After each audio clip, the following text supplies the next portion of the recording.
男人一觉醒来，竟然发现自己被困在了一个密封舱里，而他的手脚也被固定在了舱板上。然而当男人拼命挣扎想要摆脱束缚时，突然出现的水流从男人身上冲了过去，而就在男人差点被淹死的时候，他却顺着打开的密封舱掉在了地上。抬头的男人发现自己处在一个奇怪的地方，他尝试呼喊想要找寻其他的人类，然而周围根本没有回应他的声音。低头的男人发现了地上密封起来的衣物，可当他穿好衣物走出密室后，却有新的发现，这个房间里竟然种植了许多的水稻，而一些机器设备却在无声的来回工作着。此时的男人震惊地看着眼前的一切，突然的声响吓得男人赶紧低下了身体，原来是一旁的机器正在给水稻喷洒着水。男人随后离开这间屋子，继续往尽头走了过去。然而让他意想不到的是，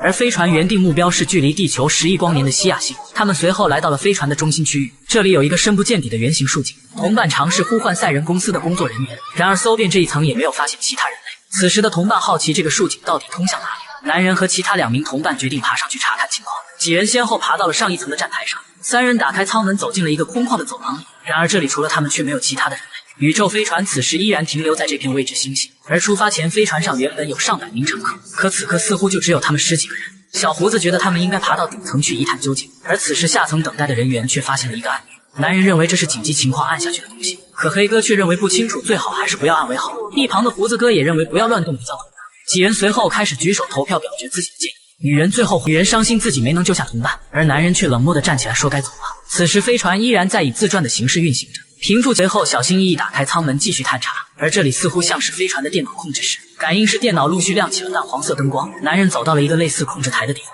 然而上面复杂的内容他却根本看不懂。女人此时却发现了一个诡异的情况，而搜遍整个房间后他却没有找到任何船员。男人这时也往一旁的餐台走了过去，而当他触摸了餐台上的食物后，发现茶缸里的咖啡却早已冰冷多时。突然的一声巨响吓了2人一个激灵，原来宇宙飞船撞上了其他东西的碎片，男人立马认出了那是一块太阳能板，而现在他却被未知的东西撞击坏了。然而当男人思考他们下一步该干什么时，突然的声响让他立即转头查看情况，原来是下层的其他幸存者们来到了这里。进来的卷发姐在屋子里发现了一台通讯器，而女人认为他们应该赶紧过去找她，然而一旁的其他人员却有反对意见。可就在他们互相争执不下的时候，男人却立马决定去营救这名船员。他们组成了4人小队前往50号船舱，竖井里的电梯快速往底层目的地赶去。几人非常顺利地进入了第50号船舱，搜寻的男人却在一旁的池子里发现了电缆。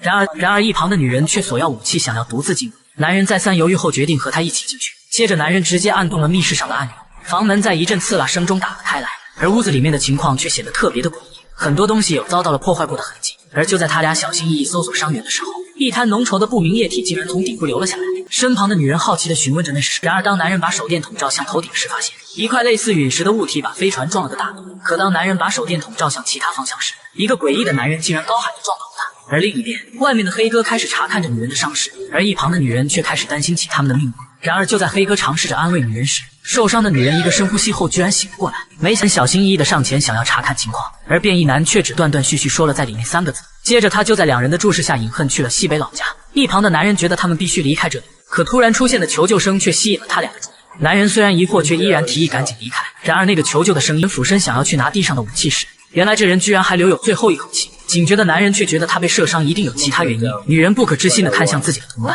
而男人却认定对方可能是危险分子。与此同时，舱门外受伤的女人在向黑哥诉说着情况，她再三强调绝对不能把里面的男人放出来。而就在长发姐询问是怎么回事时，此时宇宙飞船依然在缓慢地运行着。几人随后找到受伤的女人了解当时的情况，女人说飞船在遭受撞击后就被防御系统堵住了漏洞，可当他们以为已经没有什么危险时，飞船上的乘客却开始相继的死去，而正是卷发男说有东西钻进了他的脑袋里，接着让女人把自己关在了里面的屋子。然而当男人提议把里面的屋子烧毁时，女人却激动的想要跟同事再见上一面。没有办法的几人随后架着他找到了卷发男，然而让人意想不到的是，卷发男却说女人就是那个朝他开枪的人。而听到此话的女人立马愤怒的让他闭嘴。黑哥的请求下，最终决定先带他去医疗室。长发姐随后看着手里的手枪，却想起了一件事，她立马向男人索要在女人身边捡到的那把武器，而对掉的3个空弹壳正好对应卷发男的3处伤口。然而当女人询问对方为什么要开枪打他时，他们却从卷发男的嘴里听到了另一个版本的故事。他说是女人把他们关在房间里的，而自己被他拿枪打中时已经神志不清了。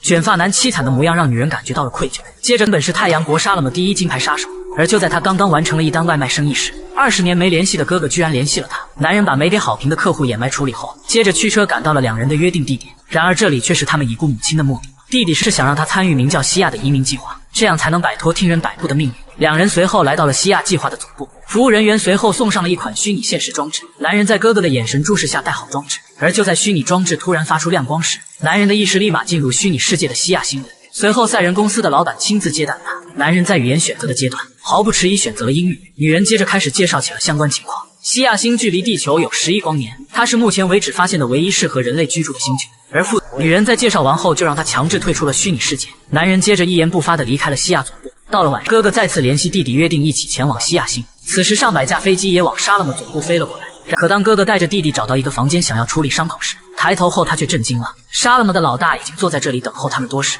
而老大在表达完对他的失望后，接着一枪直接打中了男人的哥哥，而他世上的唯一亲人也死在了他的眼前。嚣张的老大这时还对男人进行了一番警告，而他却满眼仇恨看着这个曾经的大哥。然而让人意想不到的是，当男人再次醒来时，他竟然发现被困在了一个密封舱里。可当经济飞船随后准备开启量子超光速航行，此时飞船上的人类开始进入休眠舱休眠，而当休眠系统正式启动时，外层的防护罩也立马打开了。然而让人意想不到的是，女人的休眠舱似乎出了问题，警报声持续不断的滴滴。当女人再次醒来时，周围的同伴居然全都诡异的消失了。女人慢慢的穿过大厅，开始寻找同伴们的身影。而当她来到中心办公区域时，竟然看到前方有个人类跪在了地上。可这人却说是由于超光速飞行启动时，光速粒子有几秒时间照射了他的眼睛。然而此时他们也只能观察女人后续的情况。女人就这样一天天被男人照顾着恢复眼睛，两人会时不时对搭乘飞船的乘客进行品头论足。而飞船就这样继续航行了几个月以后，这天终于到了拆除女人眼睛纱布的时候。此时她在男人的注视下缓缓地睁开了双眼。女人高兴地发现自己眼睛居然没有一点不适应，激动的她却一把抱住了眼前的男人，心中断。然而就在他们启动应急的备用发电机时，其中一间正在休眠的乘客舱却出现了问题。房间里的10名乘客此时竟然停止了呼吸。可就在众人震惊这到底是怎么回事时，同时正在工作的女人收到了男人发来的通话。男人惊慌地说着50号舱里面有什么东西，让命令。而女人大声阻止，却根本不起任何作用。可当他和大家一起跑向撤离的出口时，女人犹豫片刻，还是决定回去救援同伴。而一个背对着她的身影赫然出现在眼前。女人尝试性地呼喊了一下同伴的名字，然而对方此刻并没有任何的回应。可当他慢慢地往前移动时，男人磕磕巴巴地让女人赶紧离开。他说有东西进入了自己的脑子里，而此时的男人已经感觉控制不住他了，说着就慢慢转身看向了女人。然而下一秒，男人直接一下刺中了女人的腹部。可就在女人惨叫的倒在地上时，男人继续拿着武器走向了她，女人直接一枪把对方撂倒在了地上。可没想到仅仅片刻的功夫，男人就像没事人一样再次站了起来。然而当他想要在太空船里洗澡，可没想到刚出门就被打晕在了地上。然而当他从昏迷中醒来时，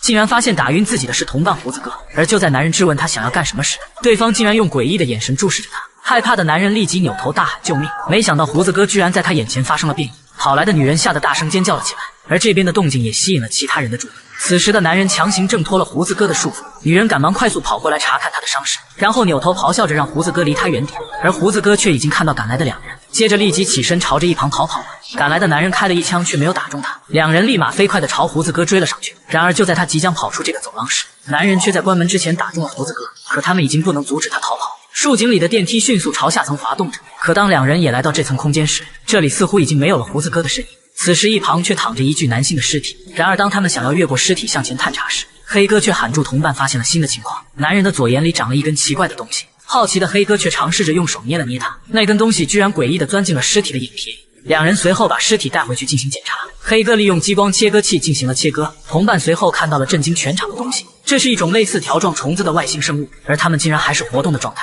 黑哥分析这种生物可以控制人类的思维，一旁的男人却立马拿着武器想要去消灭掉胡子哥。而另一边逃跑的胡子哥居然发现了一个通讯器，接着用他幸运的联系上了胖姐。胡子哥假装失忆，可怜巴巴的向女人求助，而胖姐再三犹豫后还是决定前去搭救他。这时的飞船依然时速不减的朝西亚星飞去，然而想要消灭胡子哥的两人却发现了新的线索。男人用力地拉开了眼前的冰柜，接着他们在尸体旁边发现了一台通讯器。可让人意想不到的是，突然出现的胡子哥竟然关闭了停尸间的大门，两人拼命的捶门，却根本在里面打不开。而此时房间里的温度已经是-18度。可就在男人使劲用身体撞击大门时，胖姐已经来到了和胡子哥的约定地点。他害怕的同时警告对方不要走过来，然而胡子哥却无视胖姐的警告，一步步走了过去，接着竟然假装虚弱的倒在了地上。可就在善良的胖姐上前想要查看他的伤势时，男人却一把抓住了他的脖子，胡子哥单手就把胖姐摔倒在了地上。而此时准备前去救援的两人听到了胖姐的求救声，黑哥当即决定两人分头行动。而另一边，冷冻室里的温度已经是-25度。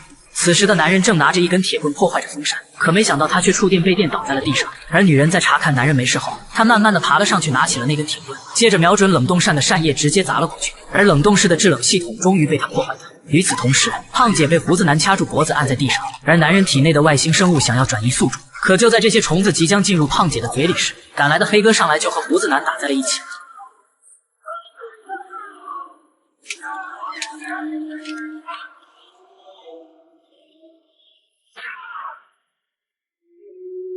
此时的胡子男一把掐住黑哥的脖子，接着一下打翻了想要帮忙的胖姐。两人在继续厮打的同时，一旁的胖姐却想要出去寻找救兵，然而胡子男直接把他拽了回来。可当他刚刚掐住胖姐的脖子时，黑哥却趁机一把抱住了胡子男。可身强体壮的男人却很快摆脱了束缚。然而让人意想不到的是，此时的胖姐趁机偷袭了胡子男，而起身的黑哥已经束手无策。眼看着胡子男将要走出舱门时，黑哥直接立马关闭了眼前的舱门。而当胡子男以胖姐为要挟让他开门时，黑哥最终选择了把他们流放外太空。此时附体胡子男的外星生物已经顾不上胖姐，然而善良的黑哥也因为自己的选择而伤心，良心上的谴责甚至差点让他当场崩溃。而当黑哥再次观察里面的情况后，发现打开的太空舱已经把两人送出了太空。回去后的黑哥独自承受着心灵的煎熬，可当他再次回到太空舱里怀念胖姐时，让他意想不到的事情居然发生了，地上竟然有一滩红色的液体。而当黑哥抬头查看舱顶的天窗时，发现天窗的旁边却出现了一个血手印。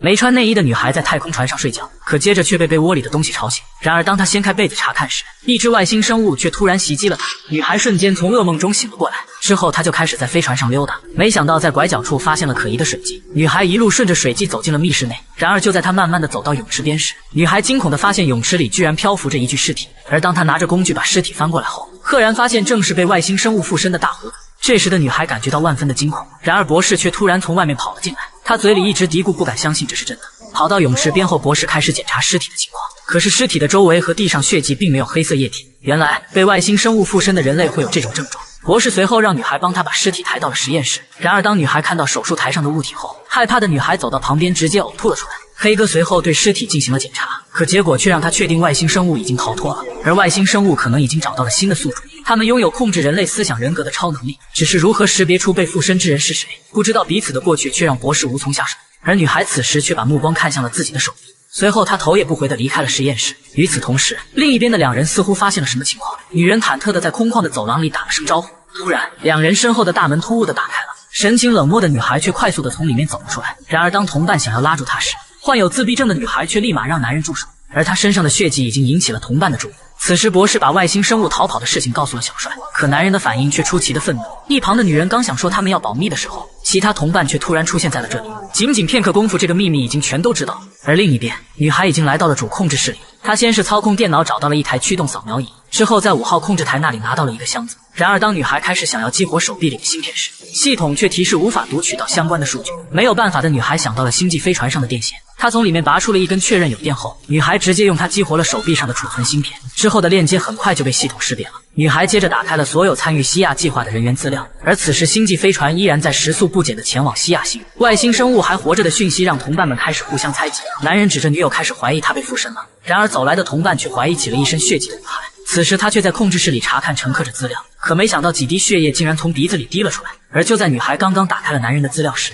视频里的男人却和同伴走了进来。女孩慌张地关闭了控制室的电脑主机，接着抱着驱动扫描仪就想要离开，可是男人也在这时发现了她手臂上的伤痕。同伴接着询问她身上的血迹，然而拉扯中的两人却摔坏了女孩的设备。愤怒的女孩嘶吼着想要找男人拼命，可仅仅一个回合就被男人撂倒在了地上。再次醒来后，胡子男却想要打伤她来判断是否被附身，因为被外星生物附身的人类根本感觉不到疼痛。而就在胡子男想要实施自己的想法时，一旁的同伴却趁机抢走了他的武器。男人询问胡子男如果不是他怎么办，突然其他幸存者此时也全都赶了过来。男人刚要举枪，拿着武器的女人却已经瞄准了他。而就在两边互相劝说放下武器的时候，一旁的同伴却趁机出手抢夺，没想到手枪走火打中了小帅的胳膊。而就在他站起后想要找两人麻烦时，女人却及时制止了他的杀意，接着拿枪让两人赶紧离开这里。然而当他俩来到飞船竖井的电梯里，男人却拿着武器慢慢地向两人走过来。小帅拿枪逼迫两人面向墙壁转过身去，没有办法的两人也只能听命令照做。男人随后对着竖井电梯里连开2枪，然而让人意想不到的是，小帅并没有杀死这俩背叛他的同伴。男人警告他俩以后别再来这一层了。两人决定去飞船的其他地方搜寻物资，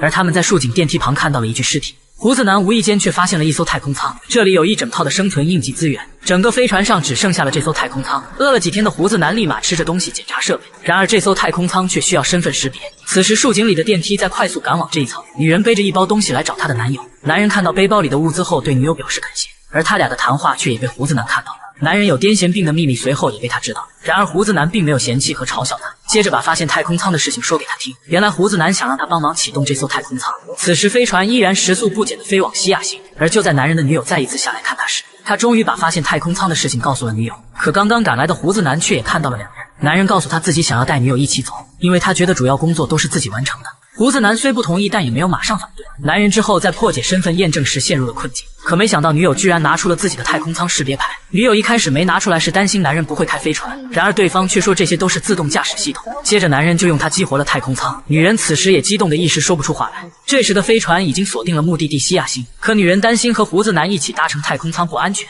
而男友却立马决定两人偷偷一起离开。然而当他跑回去想要拿一些东西时，两人并没有发现一旁偷听到一切的胡子男。跑回来的女人帮男友找到了治疗癫痫的药物，然而这时的胡子男却一把推开男人，启动了太空舱。太空舱的紧急按钮已经发射启动了，赶来的男人却也徒劳的只能任其倒计时。没有办法的他赶在舱门关闭前跳了出去，在有惊无险的穿过几道门后，终于回到了飞船。男人不甘心的看着他脱离了飞船，而空无一人的太空舱却朝着西亚星飞去。愤怒的男人转头给了胡子男一巴掌，然而人高马大的胡子男却一把掐住了他的脖子。可当男人眼看就要窒息时，这才把他丢在了地上。胡子男转身一句话不说的离开了。回来的女友此时也发现了太空舱飞走了，而男人却也抱怨一切都是胡子男导致的。女友被他的恶言恶语气得独自离开。然而站起的男人走到通道入口时，女孩却拿着激光枪向他走了过来。男人激动地让对方放下武器，可女孩却怀疑他就是被外星生物附身的那个人。接着询问男人癫痫病第一次发作是什么时候，害怕的男人也只能如实回答了问题。听到答案的女孩排除了他的嫌疑，然而接下来她却想和男人一起联手，找出飞船上被外星生物附身的那个人类。男人为了活命，每天起床都要自杀一次，没想到刚刚醒来就有人阻止了他。而就在女孩说完他在我身体里时，接着竟然死在了男人的怀里。害怕的男人想要摆脱束缚，可接着居然从床上摔了下来。而就在他想尽可能的远离尸体时，赶来的女友在愣神后询问他是怎么回事。此时的星际飞船依然时速不减地飞往西亚星。与此同时，两人按动了飞船上的紧急警报，而飞船上其他6名同伴也立马赶过来。小帅掀开女孩的尸体看了看情况，这时的男人面对询问也根本说不明白。男人提到了女孩临死前说的在里面3个字，同伴却认为被外星生物附身的人就是女孩。博士随后对尸体进行了初步检查，然而检测结果却根本没有发现变异的现象。女孩的大脑组织完全是健康状态，而她的真正死因却是被利器刺入眼睛所导致。此时的众人意识到附身人类的外星生物另有其人，而小帅立马拿枪指向了卷发男，因为女孩死亡的时候只有他俩在这个房间。此时显然卷发男成了首要的怀疑对象，但他却说出了女孩有一个秘密芯片，里面记录了所有人过去的信息资料，而被外星生物附身的人类记忆会出现断层，通过调查本人以前的事情就能找出那个人是谁。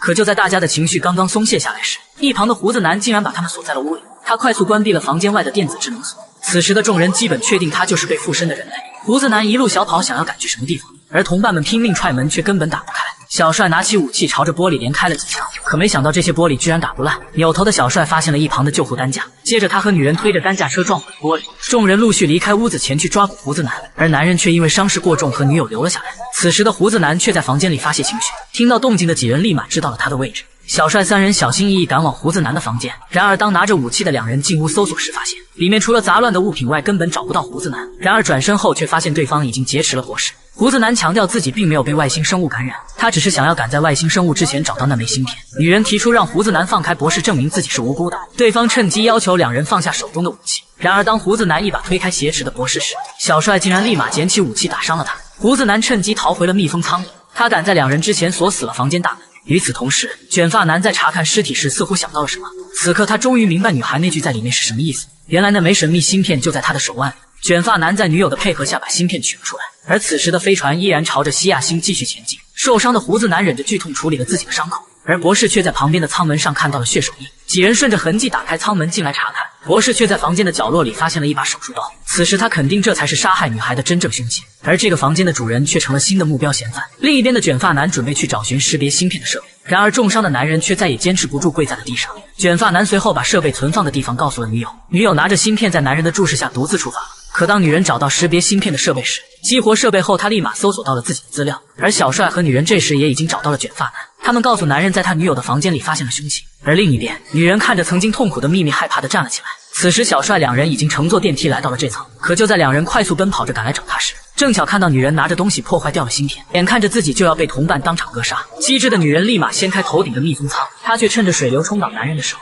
转身朝其他出口跑了过去，然而却被包抄而来的同伴打晕在了地上。同伴们随后觉得女人不应该是被附身的，可博士却疑虑为什么她要砸碎芯片。此时他们还有一天就要到达西亚星，小帅觉得应该交给赛人公司处理此事。男友随后来禁闭室里看望女友，没想到连他也怀疑女人就是被附身之人。男友咆哮着说他砸碎了识别芯片，而那是他们唯一能知道外星生物是谁的方法。不说话的女人只是一个劲的哭泣。可让众人意想不到的是，星际飞船突然剧烈的晃动了起来，系统提示飞船已经来到了西亚星的轨道附近，而飞船的立场盾却在慢慢的关闭中。然而随着一阵黑暗的降临，映入众人眼前的是一个与地球相似的星球。博士和几人高兴中带了点庆幸。此时的星际飞船已然接近西亚星的上空，然而众人随后发现一架飞行器居然快速朝飞船飞了过来，随后他一个转弯后径直飞向了飞船的对接舱。此时的几人手拿武器全都紧张来到对接舱的门口，突然舱门在无人碰触的情况下自动打开了，一台名为探测器6号的机器开始运行着。除此之外，大家却看不到其他人类的身影，探测器居然开始诡异的闪烁了起来，随后一股看不见的能量似乎快速把飞船给激活。这时的几人根本不清楚是什么情况，然而当大家紧张的来到控制中心时，一声刺耳的警报声却突兀的响了起来。而就在大家来看控制中心的屏幕前时，电脑却自动启动了扫描功能，机器控制飞船的同时，刚刚的白光还对这些人类进行了扫描，紧接着提示检测到了飞船上有外星生命形态。然而就在众人还在思考是什么意思时，系统自动启动了所谓的47号协议。此时第9环形区居然在不断的开始闪烁起来，小帅几人立马决定想要下去查看一番。博士盯着屏幕却发现了一些奇怪的蓝光，而细查之下整艘船上都有这种情况。而另一边的两人刚刚来到舱门前时，他们却看到了里面正在喷洒的未知气体。小帅把这个情况通知了指挥中心的博士，而他怀疑这些诡异的气体可能含有毒气。博士愤怒地指着探测器6号询问女人那是什么，可作为星际飞船上的普通船员，女人根本不知道那是什么东西。博士走到旁边的仓库取了一把消防斧，接着来到通道附近开始砸起了墙。博士顺着墙壁的缝隙把里面看了个清楚，而他却认出这是一种含有神经性毒素的装置。博士已经意识到人工智能想要消灭飞船上的人类。此时星际飞船底层的2个区域已经释放了毒气。胡子男确认探测器6号检测出了船上有外星生物，而此时被关在禁闭室的女人却是最大嫌疑人。胡子男建议杀死女人，这样他们不会被毒死，而作为男主的小帅竟然认同了他的建议。可就在他们准备出发前去解决女人时，他的男友卷发男竟然悄悄地离开了。卷发男这时已经打碎禁闭室玻璃救出了女友，而就在他们慌里慌张的逃跑时，另一边的小帅两人也在追赶着他俩。与此同时，指挥室里的博士想到了另一个办法，他想起了一种可以让人短时间内假死的方法，而小帅这时也已经追上了他俩。卷发男极其肯定被附身之人不是他女友，可没想到飞船此时警报声突兀的响了起来，这一层的毒气似乎已经开启进入倒计时。卷发男请求他俩不要伤害自己的女友，女友却不顾他的阻拦站到了两人面前，接着表明砸碎芯片只是为了隐瞒他的过往，他确定就算杀了他也不会杀死外星生物。而小帅在犹豫过后居然相信了女人的话。此时指挥中心也说了博士有了新的识别方法，几人回去后，博士就把想到的方法说了出来，女人二话不说就接受了博士的提议。接着在大家的注视下，女人彻底没了心跳。然而星际飞船上的毒气释放并没有停止，卷发男确认了被外星生物附身的人不是女友。博士用除颤器给女人做了心肺复苏，可仪器显示的数据依然没有任何变化。放弃救治的博士基本宣告他已经死亡，没想到女人随后竟奇迹般的活了过来。然而飞船上的毒气释放依然在倒计时，小帅这时想到只要不吸入毒气或许有活命的机会。而飞船上的第4环区域有大量的氧气罐，可就在几人前去找寻氧气罐的时候，另一边的金发姐却在船员的宿舍里发现了新的线索。在西亚星不远的地方居然有一个没听说过的艾瑞斯星，而当他无意间打开关于艾瑞斯星的资料时，里面所隐藏的信息却让他大吃一惊。原来赛人公司有意隐瞒了艾瑞斯星的信息，因为前去探索这颗星球的几百名船员全都无一生还，而报告上重点提到在艾瑞斯星上发现了外星生物，搜寻艾瑞斯星的人类当场被外星生物附身致死。此时的两人确认这和他们预见的是同一种，而所谓的47号协议就是为了杜绝意外发生的。另一边的几人拿着氧气罐回到了指挥中心，然而博士却因为吸入少量毒气而倒了下来。与此同时，胡子男拿着消防斧想要破坏人工智能执行命令，可一顿操作后却无法对其造成任何破坏。赶来的女人想要把他带回指挥中心，而胡子男却认为待在哪里都难逃一死。突然，一旁的探测器6号系统自动激活了起来，而显示的信息居然是他即将返回西亚星。可当两人庆幸大家能够搭乘飞船回去时，他们却发现飞船限制重量150千克，而这个重量却根本带不走他们所有人。胡子男建议女人和他一起离开，因为即使留下来，大概率他们也活不成。听到此话的女人愤怒地转身走了出去。随后，胡子男决定和女人一起回到指挥中心。他们把逃生舱可以带人回西亚星的事情说出来时，听说此事的卷发男特别的高兴，可紧接着就知道了飞船重量限制的事情。而就在几人想要商讨出哪两人先行离开时，另一边的小帅独自来到了船员的休息室。坐到床边的他无意间摸到了一个录音机，而里面的声音竟然是小美留言的录音。此时的小帅终于知道飞船上被外星生物附身的人是谁，没想到女人这时候竟然来到了他的背后。知道了真相的小帅立马和他打在了一起。